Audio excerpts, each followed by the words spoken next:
Making his first trip abroad since Russia's invasion 10 months ago, the Ukrainian leader will hold a joint news conference with President Biden. Mr. Zelensky will address a joint session of Congress later Wednesday. President Volodymyr Zelensky of Ukraine made a risky journey to Washington on Wednesday to meet with President Biden and address a joint session of Congress in a bid to rally support for his country's war effort. As Mr. Zelensky arrived on his first trip outside of Ukraine since Russia's invasion in February, the Secretary of State, Antony J. Blinken, announced that the United States was sending Ukraine another $1.8 billion in military aid, including a Patriot missile battery, one of its most advanced air defense systems. Here is what you need to know. Mr. Zelensky met at the White House with President Biden, thanking him from my heart, from the heart of all Ukrainians, for America's support in the war. Biden said Ukrainians inspire the world.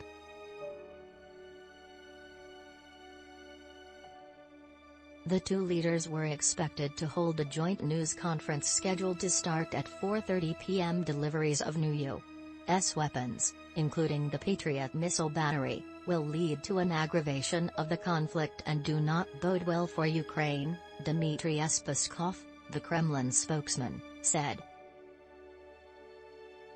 Mr. Zelensky's address to Congress, scheduled for 7:30 p.m., follows a speech he made virtually to American lawmakers in March, weeks into the war, when he invoked the attack on Pearl Harbor and urged the United States to do more to help his country. The visit comes at a pivotal point in the war, which is now being waged on two fronts, in the fields and forests of southern and eastern Ukraine, where the armies are squaring off, and in the skies over the country as Ukrainian forces try to shoot down Russian missiles and drones aimed at civilian eye. The Commerce Department Wednesday announced further actions against the Wagner Group, the Russia-based private security company that provides mercenaries, as part of an effort to tighten sanctions against the organization and make it more difficult for them to acquire supplies. The Wagner Group has been an important part of Russia's offensive in Ukraine. The White House has placed U.S. and Ukrainian flags behind the presidential lectern for the backdrop of President Biden's and President Zelensky's joint news conference. The flags are next to Christmas trees that the White House put up for its holiday events.